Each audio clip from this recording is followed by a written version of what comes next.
厅是一家人主要的活动空间，它也摆放全家人的东西。但是如果全家人都没有人先踏出第一步，好好的收拾东西，就会堆积如山，不堪入目。今天我就收到一户家庭的来信，他们成员非常的多，客厅到底有什么疑难杂症，就让我帮他们加减乘除，烦恼尽除。我是 Carissa， 我们在这里住了7年，家人的凝聚力不错，但就是有个毛病。我们怎么都学不会收纳，还一直推卸责任。所以这次我要集合大家的力量，一起解决问题，打造一个更宜居的家。嗨，汉威大哥。Hello， 你是 Carissa 对吗？对。你好，你好，你好。哎，我知道这里的屋龄大概只有7年，对不对？对。你们住了多少年？住了7年。7年啊！刚建好就搬进来。厉害，真的是厉害哈！因为我拍了这么多户的人家哈，至少花上10几20年才能够让东西堆积如山，用7年就可以了。你们厉害，我要看看你们有什么超能力。跟我一起上去看你就知道了。OK， 你这样讲我有点怕嘞。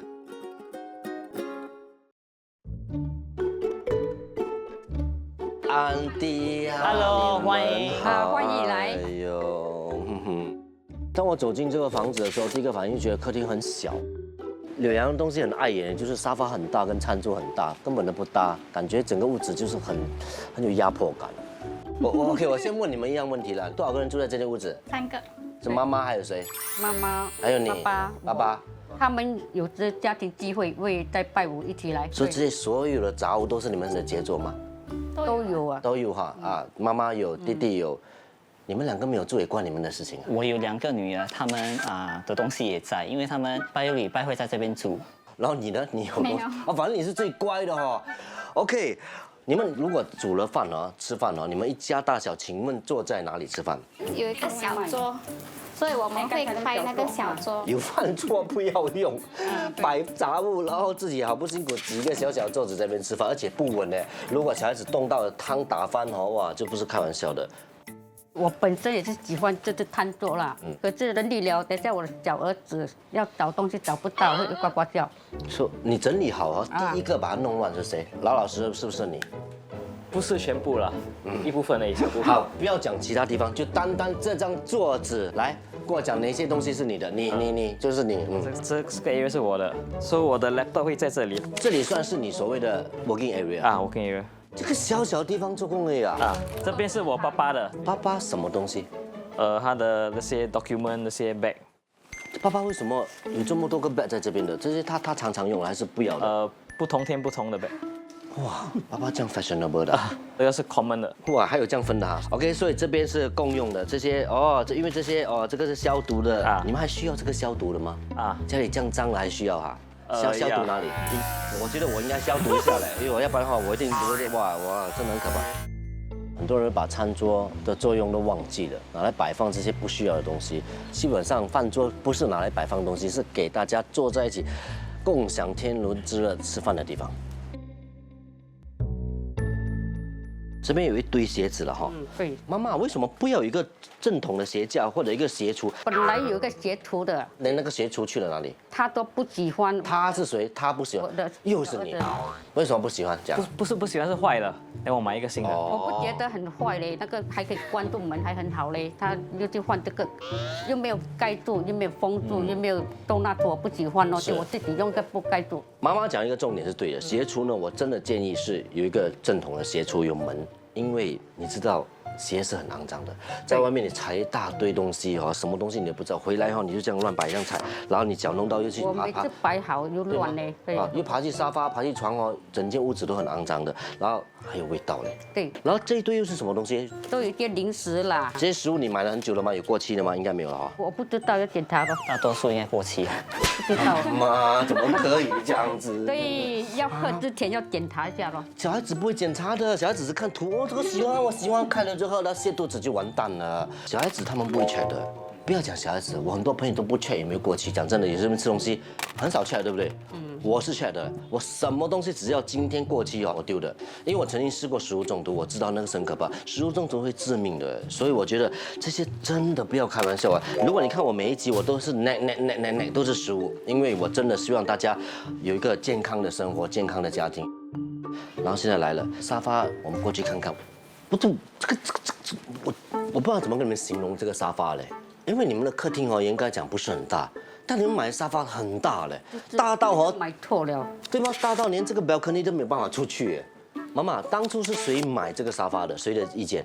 我跟我的先生老公去买，你们没有想清楚就买，对不对？觉得很漂亮就买了是吧人？家那个店员介绍很好，那边就可以拉开，最后没有用到，很浪费。也不是没有用到，是因为你根本没有办法，你怎么样把那个东西弹出来，脚都顶到了嘛，对不对？那个作用没有，然后又多这个所谓的 coffee table， 你看都摆满了所有东西，都是食物哎，全部是谁的东西来的？客人来谁都可以吃的啦你。们家里还有可能客人来吗？有时候他朋友来看足球，通常多少个人会来一起看足球？ 6、7个啊，但是不会很时常。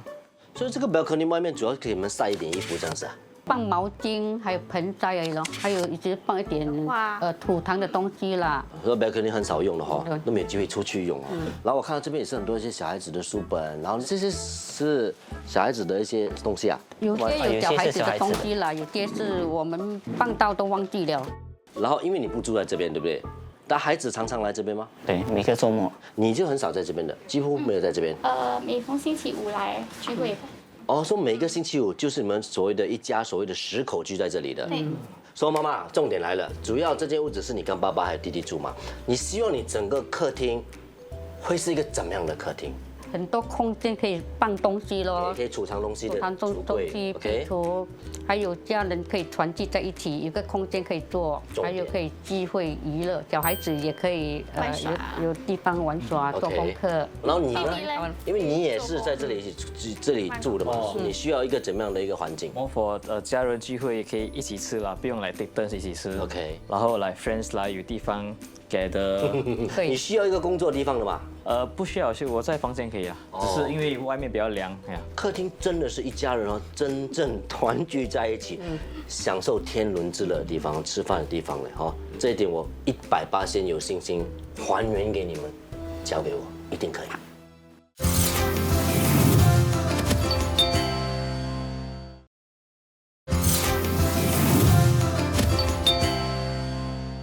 嗨，大哥，今天是我们最后一个任务啦。问题严重吗？你想象一下，客厅不是很大，却买一个超大的沙发跟饭桌嘞，东西有人放，没有人收啊，结果家里一团乱了。妈妈也说了，收拾到灰心啊，说要找我们帮忙啊。看来又是另外一位无助的妈妈，我们应该是她救命的最后一根稻草了。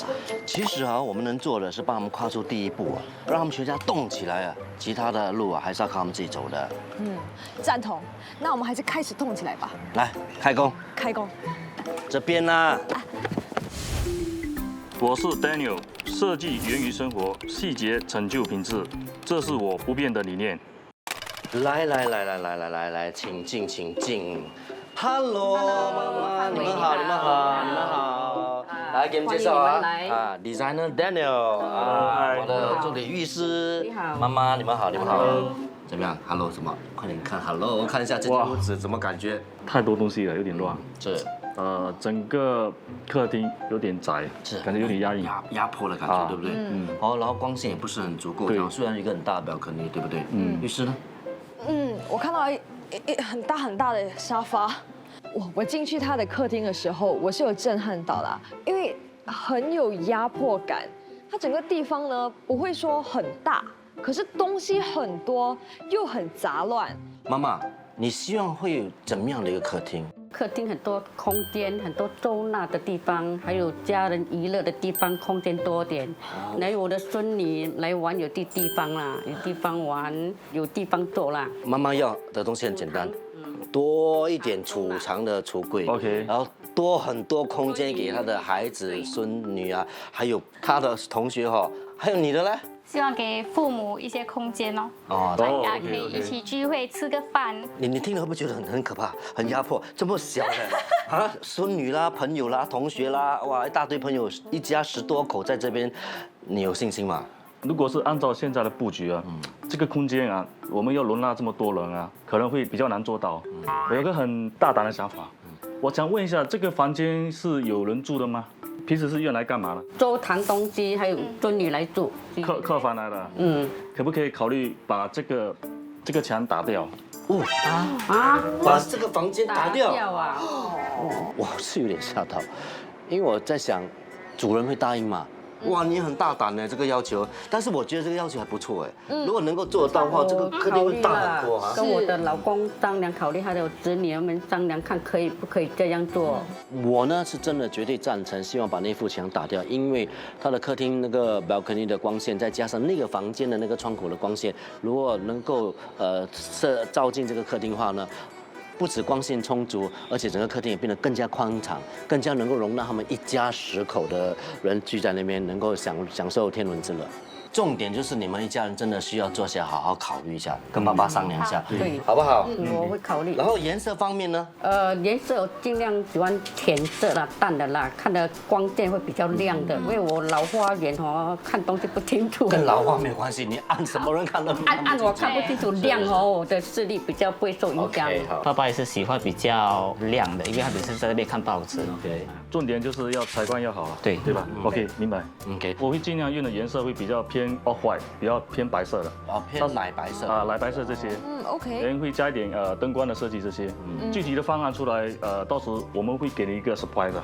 而且我跟你讲哦，我非常期待嘞，因为我如果真的能够成功的把这个墙打掉的话呢，就肯定有更多的储藏空间嘛。对，储藏空间大的话呢，就对我们有好处嘞。山就不会那么头痛了，对不对？我的初步设计是，我会走轻奢风格或者是现代风，以及融入一些灯光的设计，这样才有办法保证充足的光线，以及加入大量的储物功能。我是欧阳浩山，收纳整理不等于全部丢弃，你可以按自己的需求保留能给你带来愉悦的物品。山，给你介绍。 这妈妈 ，Hello， 你好。这山呢是我们那个收纳达人，很厉害收东西的，交给他就可以了哈。来，山教他们怎么做。第一步要知道这个客厅是拿来做什么的？休息、看电视、休闲呐，休闲啊。 OK， 来，还有吃饭。吃饭 ，OK。这个对家庭很重要，对吗 ？OK。还有嘞？聚会。 聚会哈，因为他孩子啊，每次都请朋友来这边一起看。哇，那你拿把对。对。来，哇 ，OK。OK， 好，来。现在我们要收拾可以留在这个客厅里面的东西，就是要有3样功能，要符合这3样3样功能。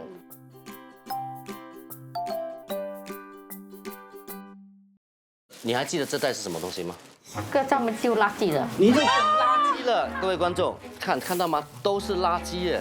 为什么没有丢掉？他们放这边垃圾满了，才一起丢。哇，我这边为什么放在桌子上？走来走去的。垃圾应该就可能是直接放垃圾一起外面的垃圾箱才丢。这个习惯要改掉哎，是爸爸的习惯了。开始是爸爸放的，等下他跟着放。 我很喜欢哈，每次妈妈讲都是那个儿子的反应的。我这边他反应，你们注意看他很多反应的。他说我就是我，好像全部都是。好像很无辜讲。妈妈有没有冤枉你？讲真的。我姐姐是报名妈妈，不是报应我。哦，所以你又把责任推给妈妈。妈妈可以这样讲啊。我也是一起帮妈妈。OK 啊，其实呢，没有所谓谁对谁错啦，一家人都有贡献啊。这样暂时拿开。是。我现在发现到一个很奇怪的东西，我发现你们家里很多这些湿纸巾。哦，真的。背包啦，然后口罩啦。来。对吗？哎呀，很多，为什么？这是你们一定是上网便宜的时候一次过买吗？我买了，儿子又上网买。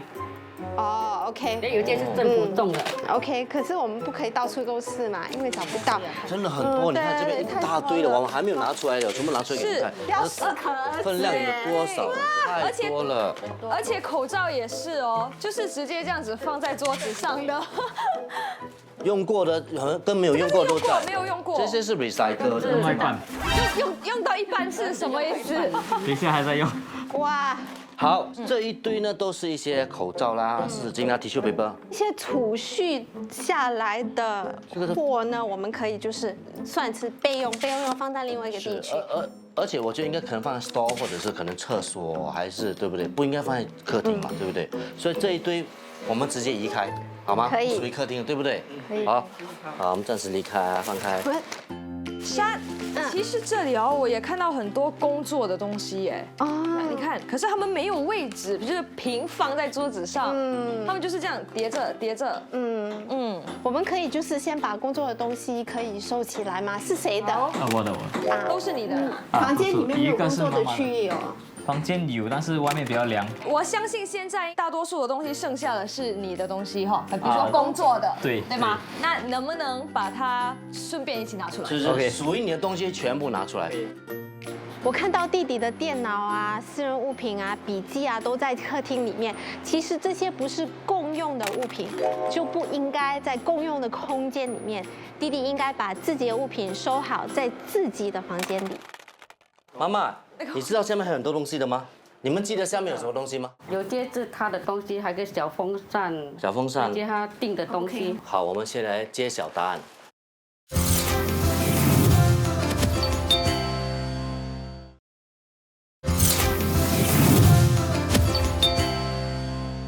好，我们先来揭晓答案。哇，连桌布也坏掉了，看到这张桌子的样子了。这好像有很多食物哎。好，嗨，大哥，要吃爆米花吗？我觉得重点来了，真的是食物很多。我刚才已经发现了，这些都是在桌子上的食物。真的。来，我们现在把食物全部拿出来，整包都是食物，整包都是食物。食物谁买的？从实招来。我以前做 supermarket 哈，有 offer 什么都买来，为说家人来可以请他们喝，或朋友来可以分享咯。OK， 现在我们分工合作，过期的食物不用讲，直接丢；没有过期的留，因为食物不可以乱丢的，好不好？来，我们分工合作啊！哇，目前为止丢的比留的还要多嘞。然后刚才我看到妈妈为什么从这包东西从这边 transfer 去那边留啊？为什么呢？因为他不知道这个是我刚刚买不久的，我觉得看一下应该有没有钱啊这个是没过，他不是他的东西，他就丢。妈妈，她也不是要乱丢东西，她主要是不要让你再一直收集这么多杂物。我明白了她的心意不是要乱丢食物。OK， 好，来我们继续努力。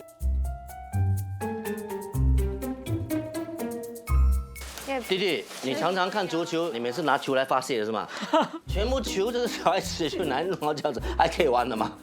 这个 collection 的这个有。哦，是啊，collection， 你真的不会珍惜这个 collection 的东西嘞。我真的还好，你没有跟我要我的签名照嘞。然后收然后答应我，到时候装修好的时候，这个球要完美的。OK 然后我们找个地方把它摆出来，好不好？然后这个呢，孩子的还要吗？不要了，那个 baby 的。好，这个要留哈。哎呦 ，collection 什么？然后现在呢，很想把这个饭桌跟沙发呢全部都搬走，然后回收也好，丢掉也好，妈妈可以吗？可以。 OK， 我们请小帮手来帮忙。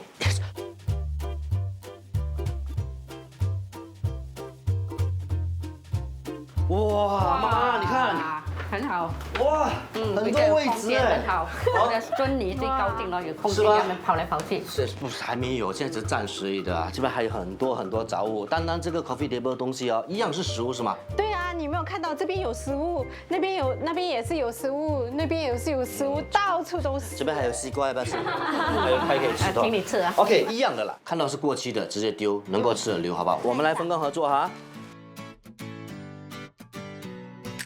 妈妈，这个瓶不要了哈，这些不要了哈。爸爸每次在喝水嘞，我叫他用那种健康的瓶，他不要嘞。如果他回来之后，你跟他讲不见了，他会不见他生气吗？们再倒一个来了。给当做不见了。但是我拍到了，爸爸看到我丢哦。这些都是爸爸的药吗？有些是他的用品，有些是他走了皮肤的，有些是吃的药。当然，爸爸现在不在家了，像我们可以直接帮爸爸做决定，可以吗？没有，过期的不用问爸爸了，对吗？对皮肤也不好。但是这个药应该在客厅的吗？可以啊，因为我们吃饭过后要吃药嘛。那我们大家来分工合作一下好吗？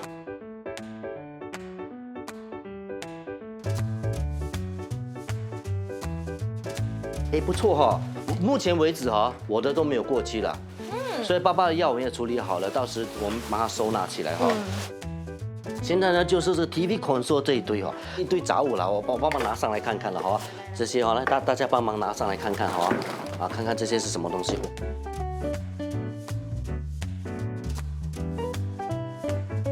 请问这个按摩还要的吗？还是要捐给别人？还是你们会用吗？这个按摩器是谁买的？是我们买的，三个3个兄弟公司买的。什么时候买的？就是他生日的时候，是谁的意见？谁想到要买这个给弟妈妈？弟弟弟，为什么呢？那时候有 promotion， 又是妈妈。每次的 promotion。哎呦，我听了哈，我还想听一些比较感人的promotion， 来有点小失望。你可以假装讲一下哦。认真的讲，是因为那个时候妈妈说什么？那时候他讲他做家务人腰酸背痛。哦，然后刚好又碰到这个有 promotion， 对，然后你就看到就觉得适合给妈妈用，对不对？妈妈，当时他买给你的时候，你会很感动吗？会啦，很感动，说他有我的心啦。好，这个不丢，决定留下来好不好？好，可以。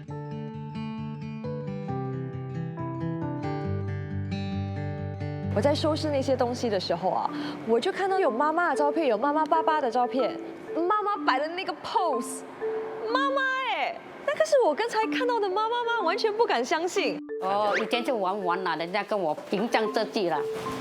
性感。很会摆 pose 哦。哦，妈妈现在摆位置。你这样看，然后这个上啊，然后要这样笑啊。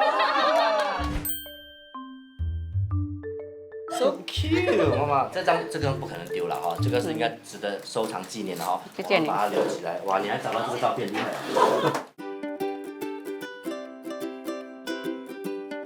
妈妈，我发现到这边下面哈，都是你们家里的一些照片啊，家庭照。然后我看到这个照片是你跟你先生吗？对。这个是你跟你先生的结婚照啊，我给你看。年轻的时候。你跟你先生是怎么认识的？以前我们是邻居来的，等我放工回家遇到我就谈的，慢慢就认识了。真的哈。慢慢就进一步发展了。你们在一起多久后结婚？2年多3年这样。哦，蛮快的哈。然后哦，你除了跟这个男人有关系哦，你为什么还有跟这个？你跟这个男人也有关系哦，我们的部长。这个是什么事情啊？上课的咯，我去上课毕业的，跟这个陈振声部长是颁那个文凭，就跟他拍照咯。很好，练增加知识嘛。我觉得电视机前的那些安迪安哥们真的要跟妈妈学习，因为这种学习精神是非常好的。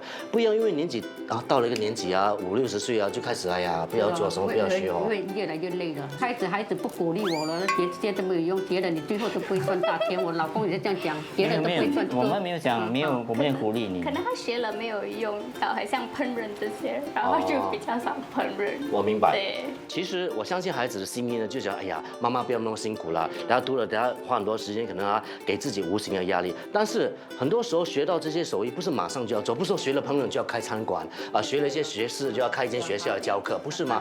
是给妈妈增进尝试，然后给她的脑子活动，心一直在动哦，人体动，那是最好的。所以这些孩子不可能不鼓励你。不了解，以后就了解了。是这个值得珍藏，要好好保留哈。谢谢，加油！来，加油！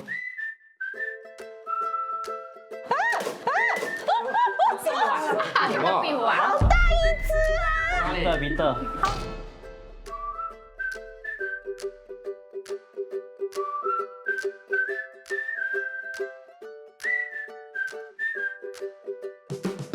一人拿一支笔，来。为什么拿这支笔呢？因为很快的，爸爸答应了以后呢，这幅墙应该跟你讲拜拜了，好不好？这样子，我们每个人在这墙上写下一些祝福的语，爷爷家，好不好？OK， 我先开始写加减乘除，好不好？我希望借此在这个墙上呢，写下给他们的祝福。大家都把自己的心愿都写在那个墙上，尤其是妈妈的那4个：幸福、健康、平安、快乐。这是妈妈心里要的东西。那我真的希望她所许下的这个愿望都能够一一的实现了。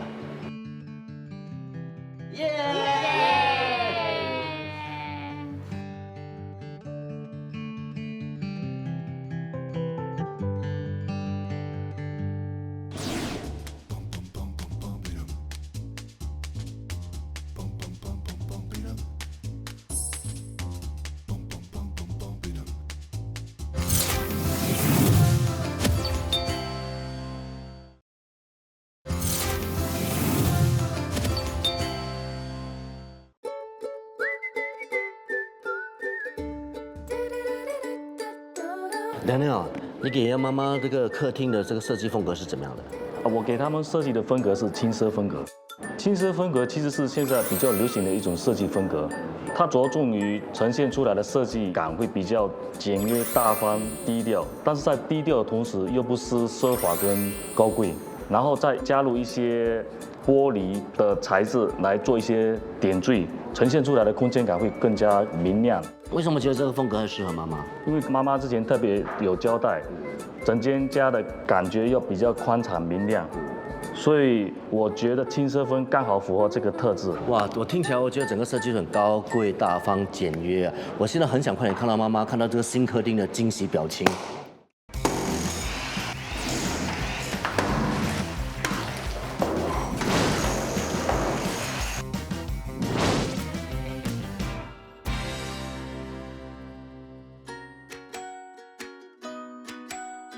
凯瑞莎，妈妈，你们的沙发坏了，所以今天我们要来买沙发，而且 Daniel 呢会陪我们一起去买，一定会万无一失的。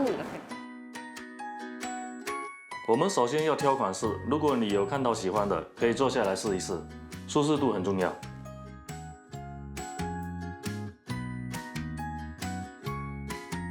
妈妈，凯瑞莎，我们坐看这个，这套沙发不错。好，很好。很舒服，感觉很实用。其实这个沙发是这个店里卖的最好的。哦，其实你起来一下，它这边有多一个功能，这个沙发是可以拿出来的。哇，妈妈，你看，妈妈你去试一下。往后躺，往后躺，怎么样？怎么样？很好，很舒服。哎，我在那边看到多一套不错的沙发，我们去看看。好啊。好，妈妈，凯瑞莎，来看这套沙发，怎么样？哇，好大哦。很好。这个是 L 型多功能沙发，妈妈你看一下啊，这个是可以打开的，然后你可以放东西在里面。哇，空间，这边也是可以打开，也是可以放点东西。哇，很好。然后啊，这边可以拿出来的。等一下你可以试一下看，很特别哦。这样子就可以躺下了。来来来来，看一下舒不舒服？咦，舒服吗，妈妈？没有的头，有可以，我找到了。这我力很好。我跟你们讲，我发现到一个东西，有凳子哎！哇，这样子我可以坐这陪你们看电视了。这样我弟弟可以请他朋友来看球赛哎，好妈妈。对。是哎，还有更多的椅子给他们坐不。错。可是可以选颜色吗？可以选一下，妈妈，我给你看一下，这个是科技布，另外一个是皮革来的，有很多种颜色可以选的。哇，有那么多种啊！但是这个科技布还有这个牛皮，我都不知道要选什么了。牛皮的优点是啊，它有毛细孔，通气比较好，所以坐久的话不会那么热。好，妈妈你可以试一下摸一下看，牛皮的材质。不错。另外一个是科技布，它比较防刮。如果你家里有养猫的话，因为猫喜欢表面比较粗糙一点的，那这个是滑面的吗？因为抓起来没快感，也就降低破坏几率。哇，原来还有防宠物的功能耶。对，没有错。那这是真皮吗？你现在做的表面这些都是真皮来的，只是讲背后跟侧面是仿真皮。哦，那我们要怎么看得出啊？ OK， 举个例子啊，你用手指按下去啊，如果有皱褶出来啊，它就是真皮的。哎，所以仿真皮你按下去就是没有皱褶的。对，真的没有哎。哇，学到了。哦，我知道沙发的尺寸也是很重要的。之前你们的沙发就是太大了，对吗？对咯。对咯。那沙发的尺寸我们要怎么选啊？沙发的尺寸可以私人定制，你只要告诉店家，店家会根据你提供的尺寸，他们会计算出那个沙发的长度跟座位的宽度。哇，今天买一套沙发就学了那么多个 tips 哎，谢谢 Daniel。不客气，不客气。谢谢。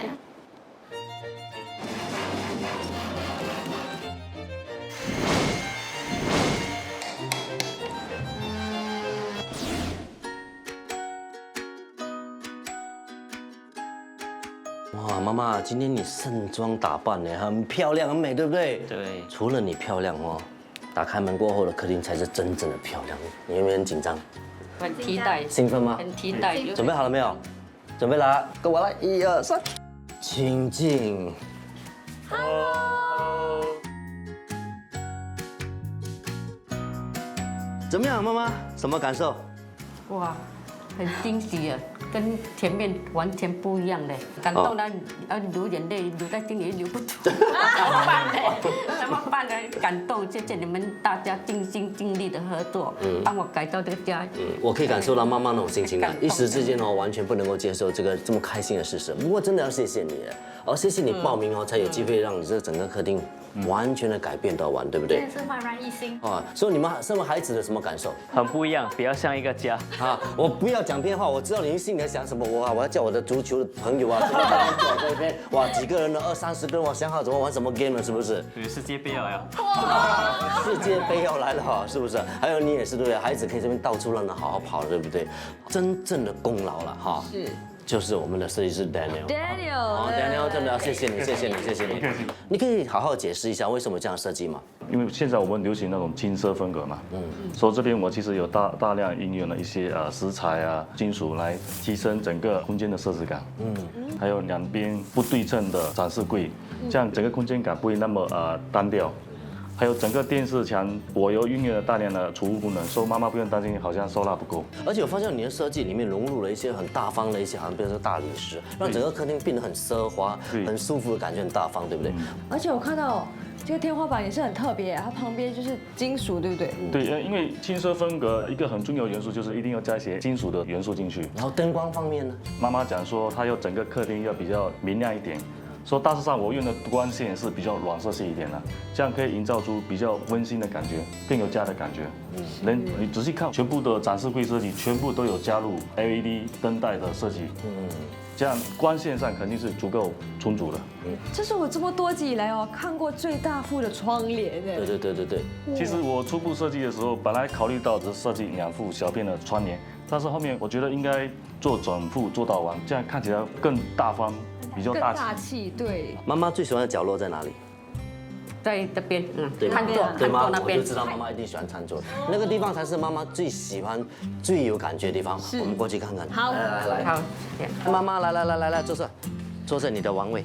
哇，我还记得这里本来是一间房间的，对，现在打通变成了饭厅哎。对，没有错，因为考虑到之前客厅这边有一道墙很挤嘛，所以我们把3号房间的 L 型墙壁打掉，这样整个空间感会比较大一点。连贯性来讲，我们这边从客厅到餐桌这边区域的设计理念是一样的。你可以看到吊灯这边我也加入一些金属的元素，然后展示橱这边有打灯，这些跟客厅是相呼应的。而且很多储藏空间，对不对？啊，对。是哈。为什么你会选择在这里放你的餐桌，而不是在其他地方呢？汉伟哥，你可以打开看那边外面的风景。哇，光线不够，对不对？然后可以一家大小在这边吃饭哈。妈妈。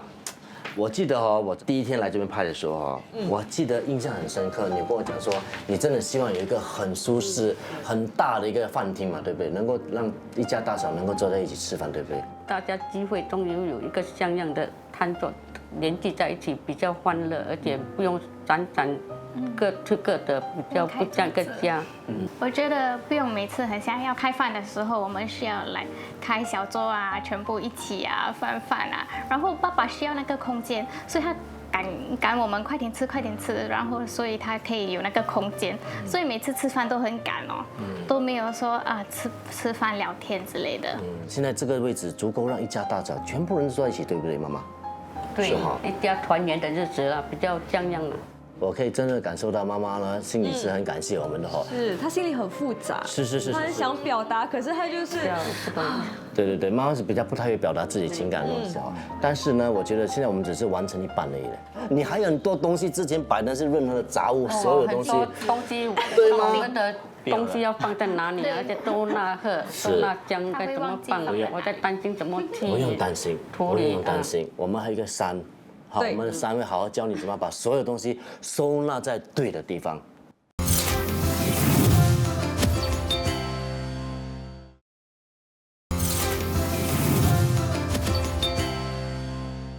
妈妈，还记不记得之前我们讲这个自家格言？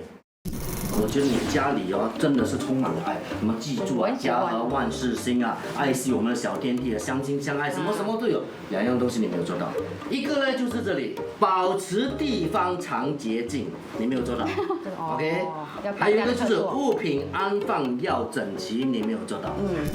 那个时候我们觉得很讽刺嘛，你的家要保持地方常清洁嘛，现在没有了。现在我们大家齐心合力来做事，好不好？然后呢就是物品安放要整齐，到时呢我们就会整个家呢就会干干净净，到时呢就是家里立时见光明，好不好？有意思对不对？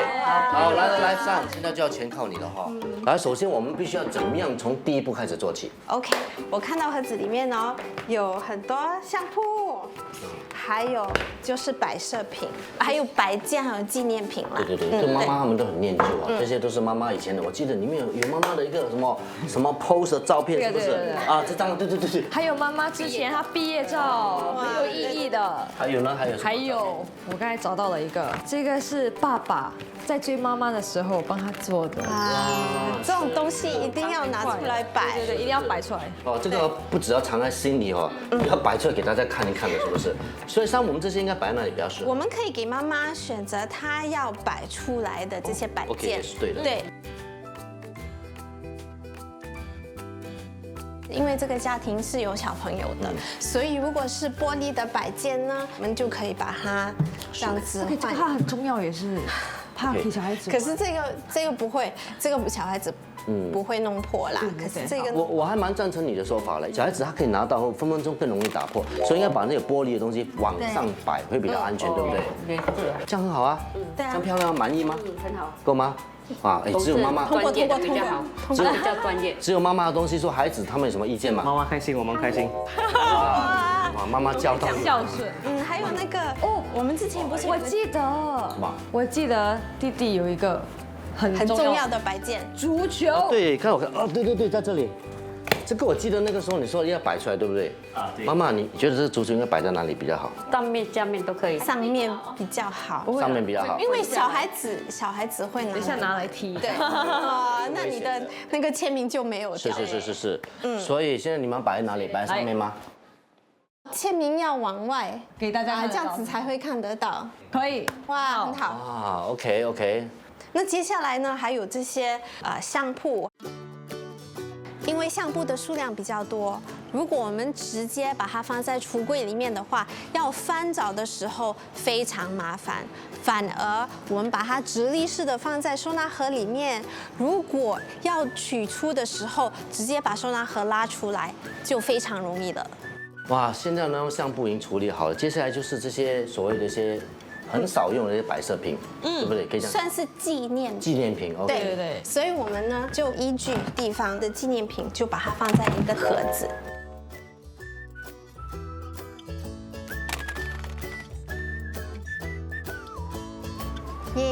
Yes， 很好，太好了。哎，我现在发现了还有一个很重要的东西，就是这个爸爸的药。爸爸的药放在哪里呢？这堆药放哪里比较好？它有这个格子，我们就把药放在那边。对，我爸爸愿不愿意？要先问问他，因为他要就手就拿到的。我们请爸爸出来一下。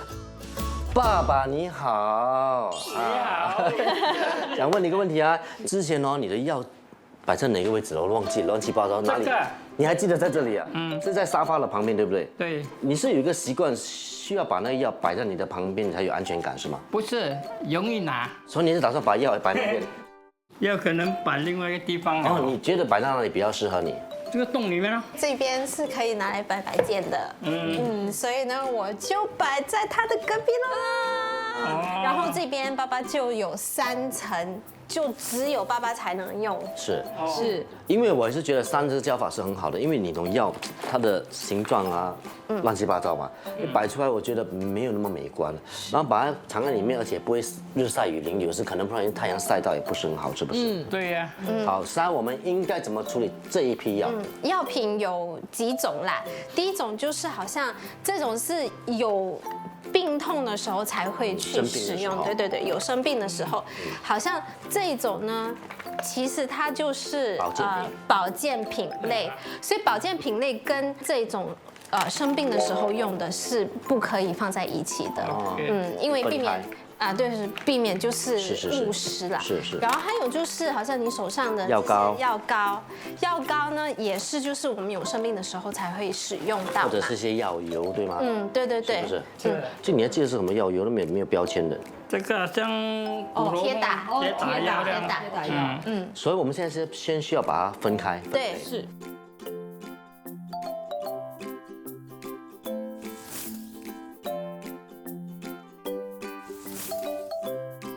是每天都要在吃的，所以这个就要放在最容易拿取的地方。现在是这个所谓的胶布跟油吗？还是什么？所以这些呢，就是生病的时候才吃到的。OK。对。其实这个是孩子们如果生病的话也是可以吃的，一家大小。对，一家大小，所以这个的话他们就应该知道药是在哪里，然后之后可以自己拿。对，这是服用型的。第二个，第二个好，我们还有最后一个，然后这个是外敷型的，就是不能食用的 OK，这些，所以就看得很清楚。耶。太好了，这是整整金白那边很好，是不是？是，而且我发现到，就是你看那个最下面那一盒那些保健品，它已经满了，所以其实我们就可以知道说，不要再去添加，不要再去购买更多新的，对，吃完先再讲。妈妈，我知道你很有爱心啊，希望爸爸能够长命健康，这是很好的事情哦。不过真的已经很足够，不要再买了。但是我也知道妈妈也是很喜欢买一些零食啊，是不是那个对不对？爸爸。对呀对呀。现在在那个地方就有一个很好的地方给你们坐下来的，那个地方是不是最适合放那些那些零食，对，都在那。过去那边想嘛。好，走。我相信哦，你的亲戚朋友啊、同学们哦，看到这一集以后一定也是开心的，因为终于可以来你家那边吃饭了哦，可以吃你买的这些所谓的零食了，妈妈，对不对？可以分享了。来上 OK， 零食我们不是第一次做了，但是在这个家你会打算摆在这个位置，为什么呢？因为这边是饭厅嘛，所以我们放在这里的话就会棘手可得。收纳零食的时候，我们把它分成大人跟小孩的食品。那小孩的零食呢，我们把它放在一个收纳盒里面，把收纳盒放在比较高的地方，这样可以避免小孩子自行拿取过度的食用哦。小孩的读物通常有2种，硬皮书跟软皮书。硬皮书我们可以直接放在橱柜里面，用一个书靠把它固定住。那软皮书呢，我们可以把它放在一个收纳架子里，这样读物就不会东倒西歪了。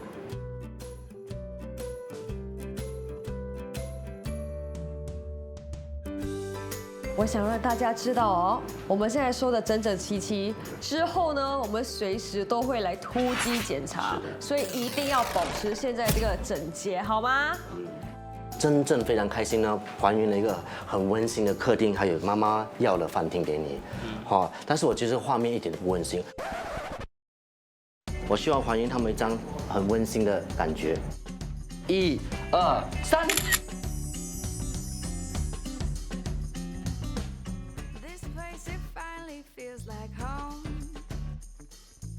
通过这次的改造，我们学会了怎么收纳，同时也意识到，只要家里每个人对自己的东西负责，整理起来就会很轻松。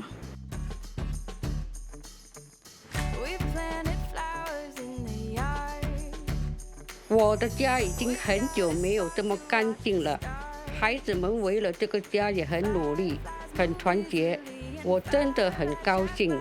一家人本来就应该这样。看到大家透过和家人整理房子、重拾情感，最重要就是改掉囤积的坏习惯，这是我最大的满足感。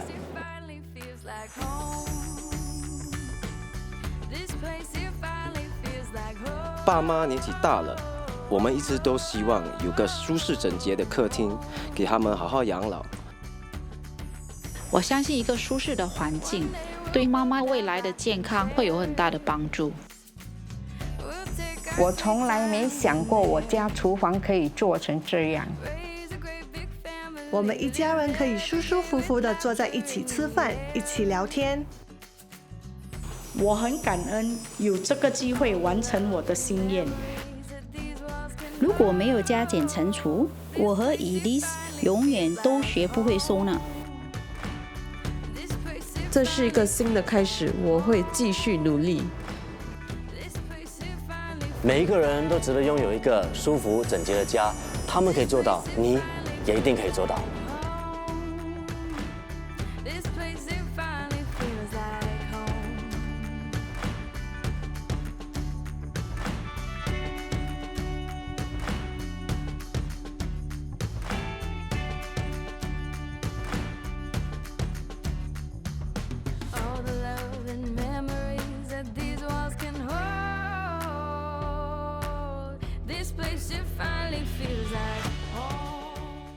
今天我要面对人数最多的家庭，那就是 Carissa 的家。